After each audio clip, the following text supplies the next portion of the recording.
साथ डिस्कस कर रही हूँ the total number of face space shells in a face space. कि फेस स्पेस में टोटल फेस स्पेस शेल्स कितने बनेंगे। Got my point. इस कंसेप्ट को बताने के लिए स्टूडेंट्स मैं आपको ना एक छोटा सा एग्जांपल रिमाइंड कराती हूँ जो आप 7th 8th स्टैंडर्ड से करते आ रहे हैं मैथ्स में। वो ये चीज़ है कि आपके पास मान लो ये चीज़ दी है, ऐसे पूरा एक कोई प्लॉट है। मैंने आपसे पूछा कि इस प्लॉट में मुझे रूम्स बनाने हैं, ठीक है, और एक रूम जो है उसका एरिया होना चाहिए 16 मीटर स्क्वायर, ठीक है। तो आपका पहला क्वेश्चन क्या होगा कि मैम इस प्लॉट का एरिया कितना है, मीन्स आपको टोटल एरिया चाहिए। तो सपोज करो मैंने इसका जो टोटल एरिया है वो डिटरमाइन आपको कि इस पूरे प्लॉट का एरिया स्टूडेंट्स 80 मीटर स्क्वायर है। तो अब तो आपके लिए बहुत इजी हो गया। मैंने क्या कहा, पूरा प्लॉट है उसका एरिया आपके पास है 80 मीटर स्क्वायर।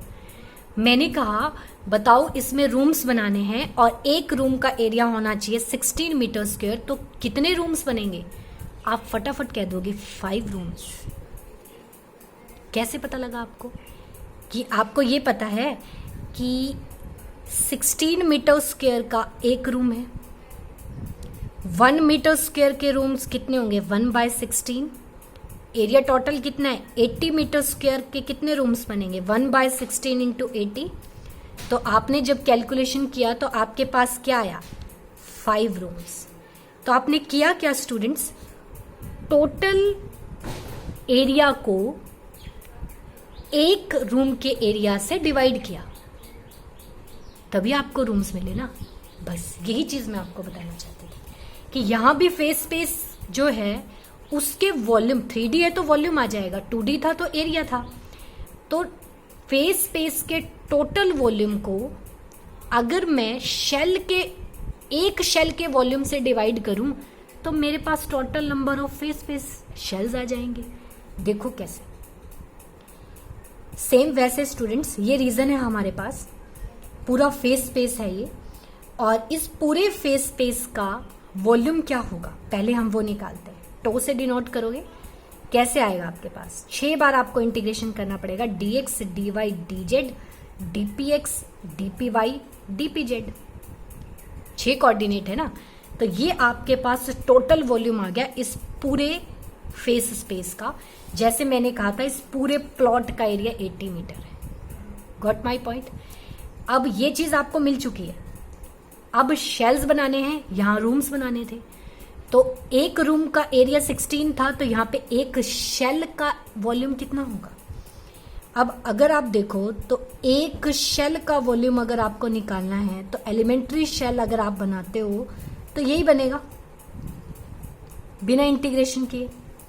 और इसको आप लिखना चाहो तो इसको आप डी टो भी लिख सकते हो और चाहो तो H0³ भी लिख सकते हो। अभी हमने डिस्कस किया है कि एक शेल का वॉल्यूम H0³ होता है। क्लासिकल में H0³ की वैल्यू कितनी स्मॉल भी ले सकते हो और क्वांटम में इसकी वैल्यू प्लैंक कांस्टेंट से लेस नहीं ले सकते। H0³ जो है वो H³ मतलब प्लैंक कांस्टेंट से लेस नहीं लेनी। तो अब सब कुछ रेडी है स्टूडेंट्स आपके पास।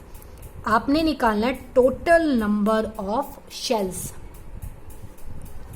तो सेम यहां पे टोटल नंबर ऑफ रूम्स निकालने थे, यहां टोटल नंबर ऑफ शेल्स निकालने हैं। तो ऊपर आएगा टोटल वॉल्यूम, नीचे आएगा volume of each shell. Got my point. तो टोटल वॉल्यूम आपके पास कितना है ये चीज है, इसको आप लिख सकते हो। अगर आप dx dy dz का इंटीग्रेशन करोगे तो कैपिटल V आएगा, dpx dpy dpz का करोगे तो कैपिटल गामा आएगा, और नीचे आपके पास डी टो आएगा, या फिर आप ये लिख सकते हो H0³। Got my point. तो ये आपके पास आ गए total number of shells in a face space. कि एक फेस स्पेस में टोटल शेल्स कितने बनेंगे ये इस बात पे डिपेंड करता है कि फेस स्पेस का टोटल वॉल्यूम कितना है और एक शेल जो आपको बनाना है उसका वॉल्यूम कितना है। Got my point. तो स्टूडेंट्स अब हम ये भी डिस्कस कर चुके हैं total number of face space shells in a face space. अब मैं आपके साथ डिस्कस कर रही हूं number of face space shells in momentum interval p to p plus dp। अब आप कहोगे ये भी नंबर ही तो निकाल रहे हैं हम, पहले भी हमने नंबर ही निकाले, लेकिन पहले हमने जब नंबर निकाले उसमें हमने पोजीशन और मोमेंटम दोनों को लेकर निकाला, ठीक है। यहाँ सिर्फ मैं मोमेंटम को लेकर निकाल रही हूँ। और स्टूडेंट ये मैं डेरिवेशन इसलिए करवा रही हूँ आपको क्योंकि ये डेरिवेशन क्वांटम या क्लासिकल, आप जो भी डेरिवेशंस करोगे वहां पे इसका डायरेक्ट यूज होता है, यहाँ से जो फॉर्मूला बनेगा। तो आप इसको अच्छे से समझ लो।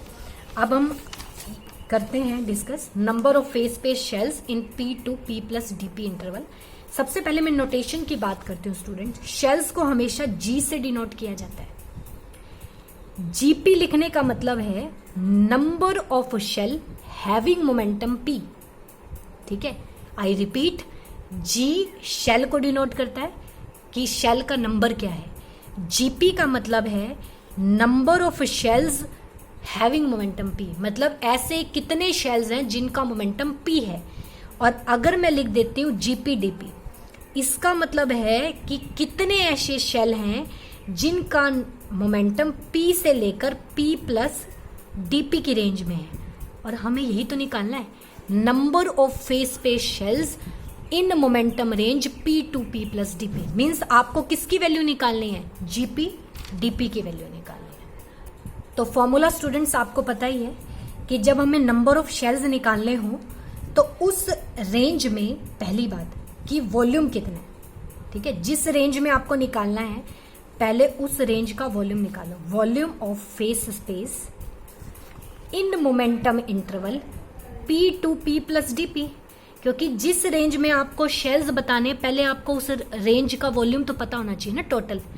तो पहले हमें वॉल्यूम चाहिए पूरे फेस स्पेस का जिसका मोमेंटम P से लेकर P प्लस DP की रेंज में हो। अब स्टूडेंट्स आप सोच रहे होंगे मैं इसमें पोजीशन कोऑर्डिनेट की बात नहीं कर रही, पोजीशन कोऑर्डिनेट की बात नहीं कर रही। इसका मीनिंग साफ क्लियर है कि इट इज अंडरस्टूड कि उसमें पोजीशन कुछ भी हो सकती है। पोजीशन पे हम कोई भी लिमिट नहीं लगा रहे। पोजीशन की वैल्यू 0 से लेकर इन्फिनिटी तक जो मर्जी रखो, ठीक है।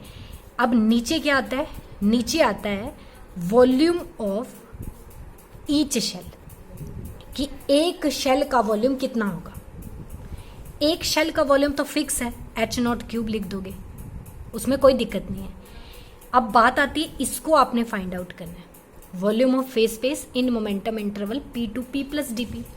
अब आपको पता है कि वॉल्यूम फेस स्पेस का निकालना हो तो उसमें 6 डायमेंशन आती हैं, dx, dy, dz की 3, और 3 आपके पास मोमेंटम के होते हैं dpx, dpy, dpz divide by H0³, ठीक है। अब इस पे तो कोई रिस्ट्रिक्शन है नहीं, ये तो आपको टोटल ही चाहिए, तो इसको मैं लिख सकती हूँ कैपिटल V। तो V बाय H0³ तो साइड में रह गया। वैल्यूज क्या क्या बची? ये बची आपके पास px, dpx, dpy और dpz।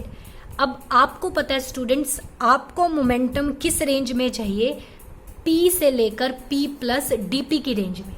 अगर आप x, y तीनों डायरेक्शन की बात करो तो आपको px से लेकर px प्लस dpx चाहिए x एक्सिस में, py plus py to py plus dpy चाहिए y में, और pz to pz plus dpz चाहिए आपको z एक्सिस में। तो अब इसके लिए आपको ये चीज चाहिए, मतलब अगर मैं इसको डायग्राम से बताऊं तो शायद आपको ज्यादा क्लियर हो। देखो कैसे।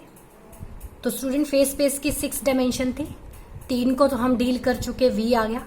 अब 3 जो मोमेंटम की हैं उसके लिए मैंने देखो इस टाइप से स्फीयर बनाया है।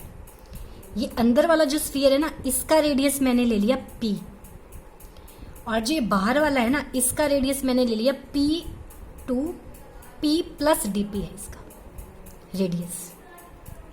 Got my point? मुझे वो शेल्स चाहिए जो इस रीजन में आते हो, क्योंकि ये थिकनेस कितनी है? DP, यही चीज चाहिए ना आपको। तो मतलब तुम्हें वॉल्यूम भी तो फिर इसी फेस स्पेस का चाहिए। Got my point? मीन्स मुझे नंबर ऑफ शेल्स देखने हैं जो इस रेंज में आ रहे हैं, DP की रेंज में।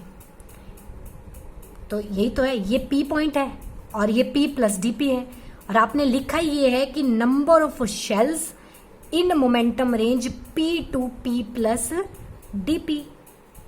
तो ये वॉल्यूम निकलेगा कैसे? अगर मैं बाहर वाले स्फीयर से अंदर वाले स्फीयर के रेडियस को वॉल्यूम को माइनस कर दूं तो मुझे इस रीजन का वॉल्यूम मिल जाएगा। इस रीजन का वॉल्यूम मिलने का मतलब है इस इंटीग्रेशन की वैल्यू मिल जाएगी आपको। तो देखो स्टूडेंट्स, बाहर वाले का वॉल्यूम क्या होगा? 4/3 पाई आर क्यूब होता है नॉर्मली वॉल्यूम, यही होता है ना। अब रेडियस इसका कितना है? P plus dp। तो P प्लस dp का क्यूब, ये हो गया बाहर वाले स्फीयर का रेडियस। अंदर वाले का क्या होगा? 4/3 पाई p क्यूब, क्योंकि उसका रेडियस p है। अब आपके पास 4/3 पाई कॉमन है, बाहर निकाल लो दोनों से। इसका क्यूब जो इसको ओपन कर दो, a cube b cube plus क्या होता है 3a² b प्लस 3ab², और ये minus p cube as such. ठीक है, ये मैंने फॉर्मूला अप्लाई किया, ये दोनों टर्म्स कैंसिल हो चुके हैं। अब स्टूडेंट्स आपको पता है कि ये dp स्मॉल है, तो dp का स्क्वायर और क्यूब तो और भी स्मॉल होगा। तो जहां पे dp की लीनियर टर्म्स है सिर्फ उसको उठाओ, वो सिर्फ यहां है। तो इस टर्म को और इस टर्म को इग्नोर कर दो, क्योंकि इसमें dp क्यूब और dp स्क्वायर आ रहा है। Got my point? तो आपके पास क्या रहा? 4/3 पाई 3p² dp। ठीक है, 3 से 3 कैंसिल हो चुका है, तो आपके पास आ गया 4 p² dp। ये इस इंटीग्रेशन की वैल्यू है। तो आपके पास जीपी डीपी की वैल्यू क्या आई? v/h³ तो यहाँ पे ऑलरेडी था, 4 p² dp मैंने अप्लाई कर दिया। तो ये आपके पास नंबर ऑफ शेल्स आ गए, फेस स्पेस शेल्स, जो momentum range P2P plus dp की रेंज में हो। और इस फॉर्मूला को स्टूडेंट्स याद रखना, ये फॉर्मूला डेरिवेशन करते टाइम बीई करो एफडी करो, आपके पास यूज होगा। गोट माई पॉइंट? तो स्टूडेंट्स अब हम ये भी डिस्कस कर चुके हैं number of face space shells in a P2P plus dp interval. अब मैं बात करती हूँ इंपॉर्टेंस की। तो स्टूडेंट्स वैसे अगर आपको यहाँ तक के पॉइंट समझ में आ गए हैं तो मुझे इंपॉर्टेंस को डिस्कस नहीं करना पड़ेगा, बट फिर भी आई रिपीट इट। आपने नोट किया होगा कि जब मैंने आपसे क्लासिक स्टैटिक और डायनेमिक सिस्टम की बात की तो आपने देखा डायनेमिक सिस्टम करते टाइम 3 कोऑर्डिनेट से हम बता ही नहीं पा रहे थे। तो फेस स्पेस की सबसे बड़ी इंपॉर्टेंस यही है कि it is use to study the actual dynamical system, क्योंकि एक्चुअल में सिस्टम डायनेमिक ही होता है और phase space actual dynamical system को स्टडी करने के लिए सबसे बेसिक और सबसे इंपॉर्टेंट टूल है। Got my point? और फेस स्पेस को जब हम डिवाइड करते हैं शेल्स में, कंपार्टमेंट्स में, तो जब आप शेल्स में डिवाइड कर रहे हो ना स्टूडेंट, तो शेल्स आपको एक्चुअल में बताते क्या है? शेल्स आपको बताते हैं कि the position and energy distribution of particles. ठीक है, कि इंस्टेंटली आपने ये कह दिया कि इस शेल में इतने पार्टिकल हैं। जैसे मान लो मेरे पास कोई ith शेल है, मैंने कहा कि इसमें 10 पार्टिकल हैं, तो इसका मतलब तो ये हुआ कि उस शेल के जितने भी कोऑर्डिनेट हैं उसका कोऑर्डिनेट ये है। तो इसका मतलब हुआ मैंने उस टाइम पे इंस्टेंटेनियस पोजीशन और मोमेंटम बताया कि 10 पार्टिकल ऐसे हैं जिनकी पोजीशन इस रेंज में होगी और जिसका मोमेंटम इस रेंज में होगा। और ये सबसे इंपॉर्टेंट चीजें हैं अपने आप में कि फेस स्पेस आपको डायनेमिकल सिस्टम को डील करने की फैसिलिटी देता है और इंस्टेंट पार्टिकल्स का डिस्ट्रीब्यूशन बताता है कि पोजीशन के अकॉर्डिंग क्या है और एनर्जी के अकॉर्डिंग क्या है। तो मेरे अकॉर्डिंग स्टूडेंट्स अब आपको फेस स्पेस बहुत अच्छे से समझ आ गया होगा, उसका कंसेप्ट क्या है, हम उसको डिवाइड कैसे करते हैं और उसको स्टडी कैसे करते हैं। फिर भी अगर आपके माइंड में कोई डाउट रह गया हो तो आप मुझसे डिस्कस कर सकते हो। नेक्स्ट लेक्चर में हम स्टैटिस्टिकल फिजिक्स के और इम्पॉर्टेंट और फंडामेंटल लेक्चर्स के साथ, टॉपिक्स के साथ मिलेंगे। ओके।